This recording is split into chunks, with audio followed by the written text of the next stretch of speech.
It's all to play for still. I think so. Do you want to bet against us?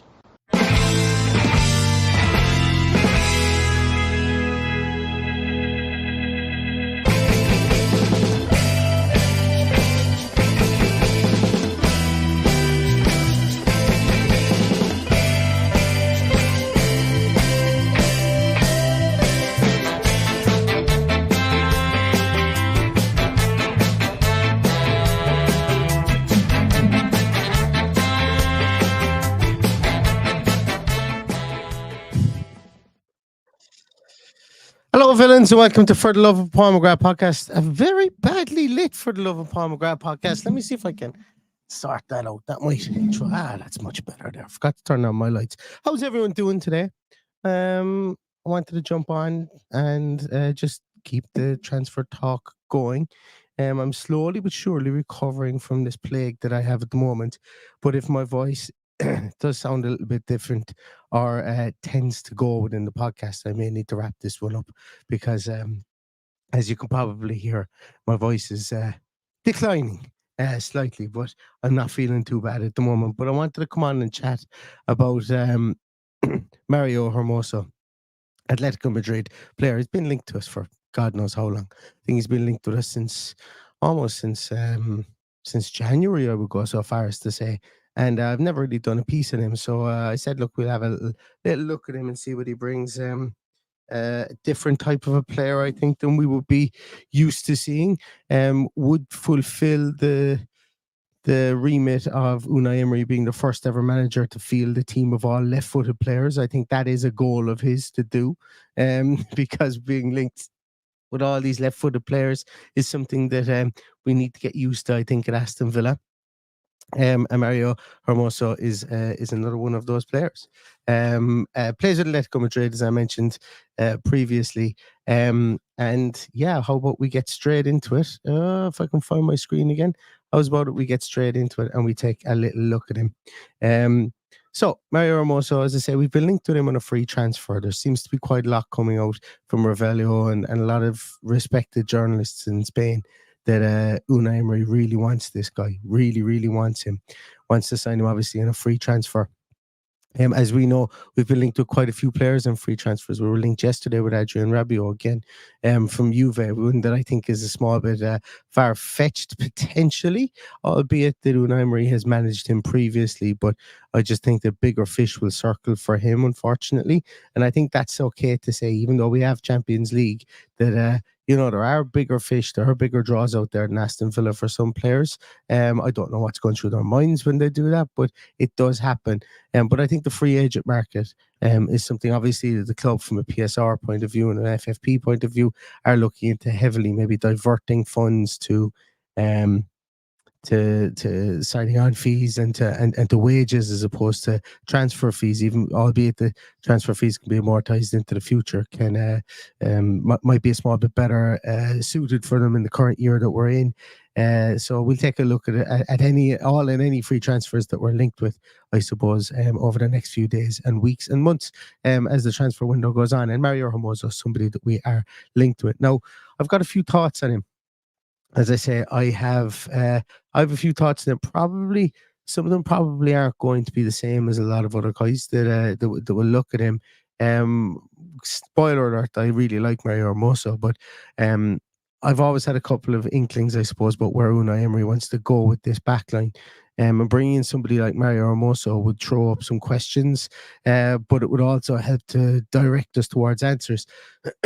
As we always mention here in these scouting series, and whenever we're doing anything with regards to looking at players, this isn't about us looking at the player and saying that he's going to be an absolute slam dunk. We're obviously going to focus on positives that this player brings. We're also going to look at maybe some bits and pieces that the fans of the player say about him, because that's important to do as well.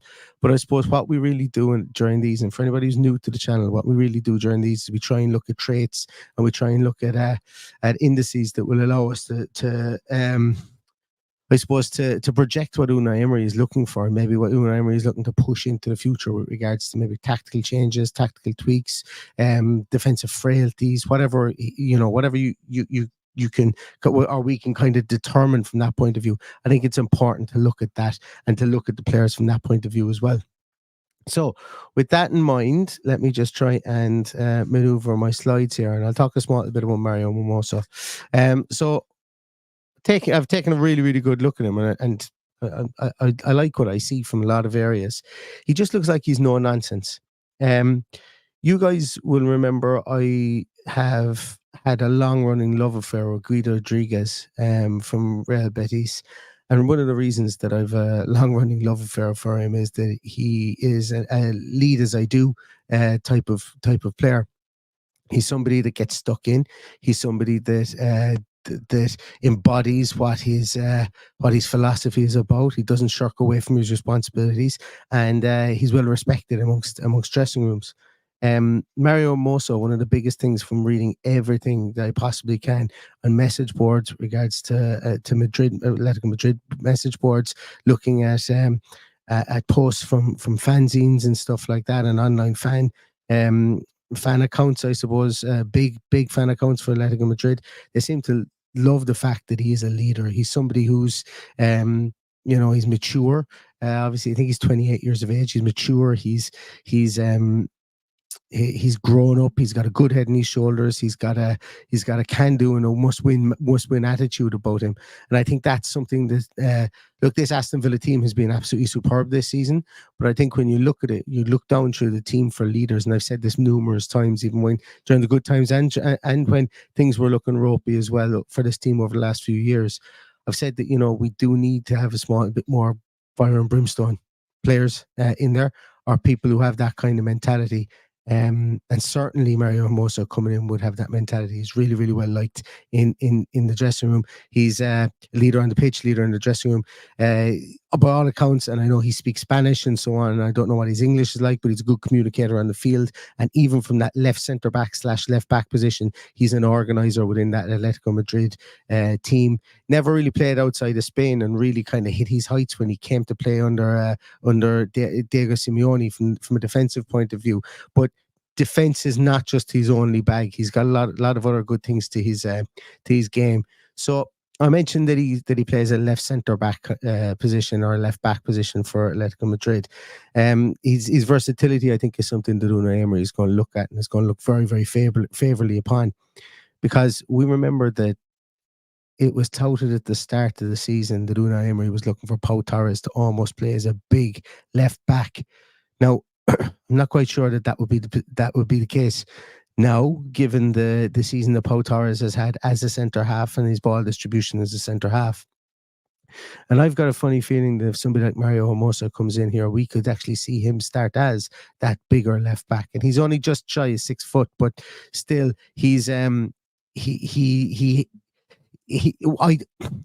it spells one or two things. It spells going with a bigger back line, as in four bigger players at the back, whereas we might have a Pau, we might have a Tyrone Mings, might have an Ezri Konsa at right back, and then maybe a Mario Hermoso there at left back as well. And what he brings you from that left back position is that he's really, really comfortable on the ball. So at times this season, teams pushed up on Pau Torres and they didn't give him time. They also then went and they moved and they pushed up on Douglas Luiz, because Pau Torres was looking for that Douglas Luiz out ball. Villa lost an awful lot of their spark this season when they didn't have a true defensive midfielder in there in Abubakar Kamara. Mario Hermoso, at times, he is that ball progressor for Atletico Madrid when he's played in that left centre half position. But when he has struggled was when there was no clearly defined defensive midfielder there, because he steps as that left centre half. He kind of stepped up into midfield a small little bit. He kind of came inside slightly, while also marauding down that left hand side as well. And we'll see his map in a moment, his heat map here in a moment. You can see it here. He stepped into the middle and in around the defensive, the top of that defensive third. So he wasn't solely just a left centre back who held his position. He was given quite a lot of license. And I think that bodes well for an Unai Emery team, that versatility, where we could see him go forward, because he's been very far forward quite a lot this season, as you can see there. But also coming in field for me is just a really exciting prospect, because I'm rambling a small bit here now, but when he was in that Atletico team, you could see that he was looking for that pass inside, and it actually made him turn into this player when he was trying to progress the ball forward, either via carrying it or by passing the ball or getting higher up the field to high press to try and break it up, because he is so good at the ball with his feet to be able to pass that ball out there. So it's an interesting fit for Aston Villa. It would be a departure from the run first and receive the ball type of left back that Luka Dean would be. And it would also be something different to the Alex Moreno, who carried that ball up into that final third. So what I'm looking at here is I'm seeing the different contrast between the three left-sided players we would have. Albeit, I would feel if someone like Mario Hermoso came in, that one of those three left-sided midfielders and the other two that we have there, Moreno and Dina, one of those will go. So he's a different type of player. He gives you that bigger aspect and the more robust defensive side of things.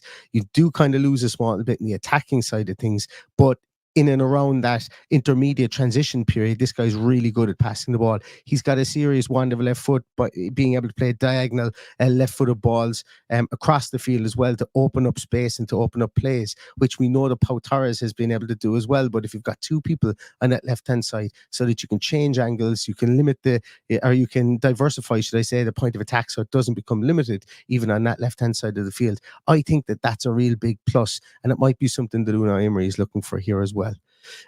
He's also pretty strong in the air, as a centre half. And I know it's coming in there as 36% aerial duel win rate, but that's as a centre half. All these percentage statistics you see here, they're if they were to project him as a centre half. Now, I think he's going to play more on that left side for Aston Villa, potentially as a left back.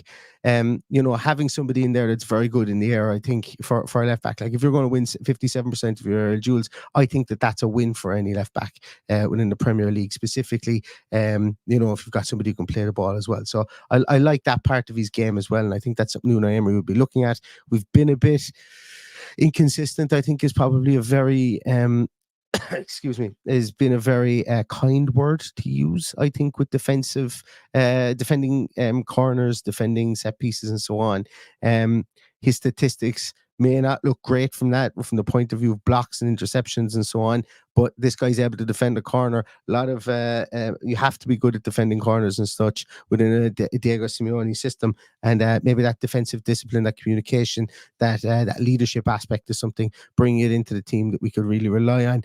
Something that I've been, and I don't want to always have to come onto these podcasts and sound like I'm bitter or critical like Diego Carlos, but you just don't seem to see him talk. You don't seem to see him take on that mantle as a leader within that defensive backline. And while these two players wouldn't be playing in the same position, in my view, I think it just goes to show the contrast of defending corners, defending set pieces, defending as a low block. You need to have communication absolutely on point. And if we get another communicator in there, albeit he speaks Spanish and not English, and I know that we've got a very Spanish flair to our backline at the moment, that's something that I think has to be applauded as well. I mentioned previously he's comfortable playing in the high press, and I think that could even be referenced here by the amount of tackles that he makes per 90 minutes in the midfield third and in the attacking third. So going back to his heat map here and the fact that he is classified as a left centre back, I just don't see him being that traditional left centre back at all, and I see him as more of a left back that he's played. He's found himself in the positions a left back would find themselves in. And I don't think that's due to any positional indiscipline. I think it's playing to the man's strengths.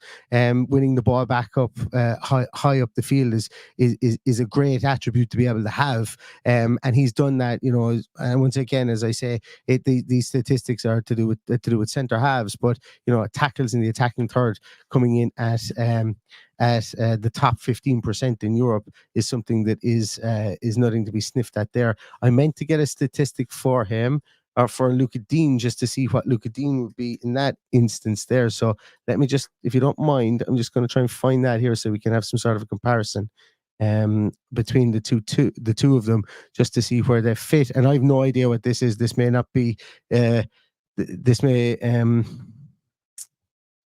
excuse me there. Now I find it difficult to do two things at the same time. Yeah, so Luka Dean is coming in at 0.11 tackles in the attacking third, and that's as a left back. As I say, if this guy's playing as a left centre back and he has 0.12 tackles in the attacking third, his pressing ability is on show there. A tackles in the middle third for Luca Dean is 0.32. This guy's coming in at 0.42, which is a full percentage point higher than Luca Dean. Over the course of 90 minutes. So for me, that high press is looking a small bit more inviting for this guy, specifically if we do play him at a left back, and also once again, specifically when we get into that middle third of the field too.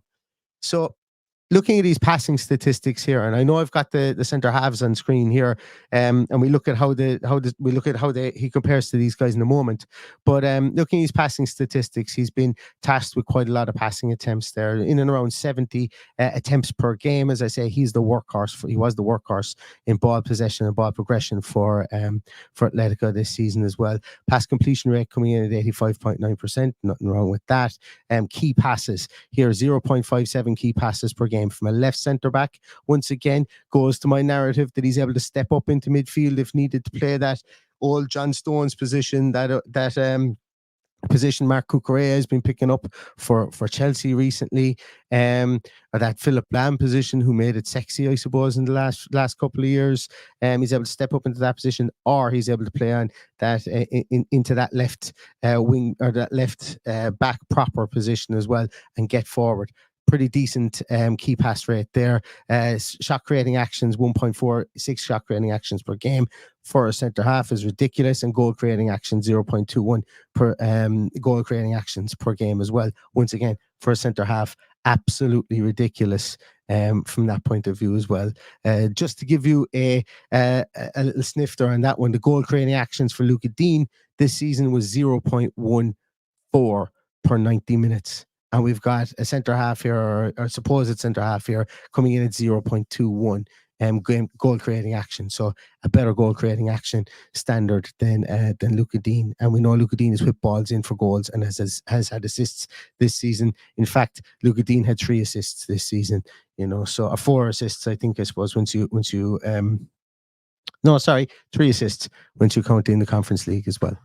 So looking at him here in comparison to the centre halves that we have, tackling rates and so on come in very similar to Diego Carlos. They come in similar to Longley. As we know, the Pau Torres has never really been tasked with being that out-and-out tackler within our team. He is the ball progressor. And even when we look at the red line there, which is the ball progression statistics for Pau Torres, we look at areas there like the progressive passes.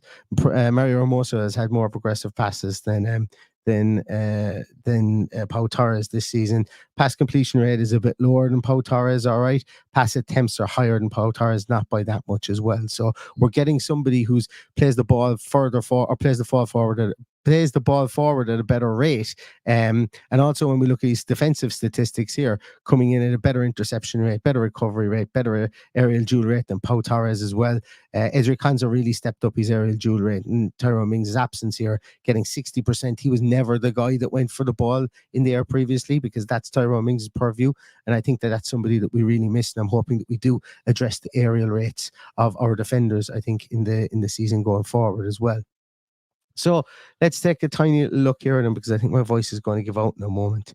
Here are his statistics when you compare them against the fullbacks that we have at the moment. From a passing point of view, he is way more diverse in his passing game as well.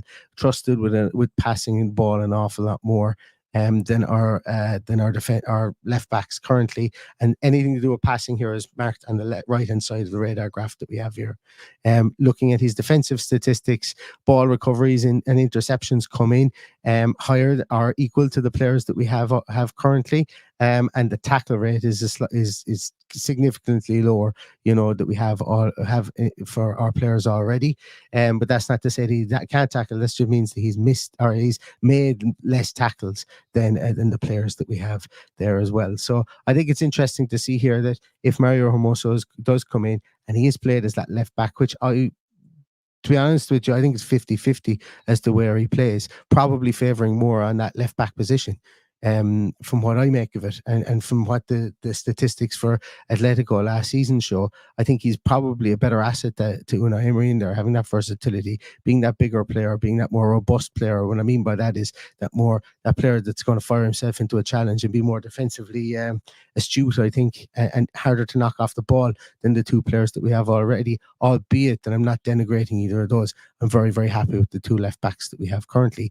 Mario Hermoso gives us something a small bit different than we would have had previously. So yeah, that's a little bit of a look at him. Let's see if anything progresses on this.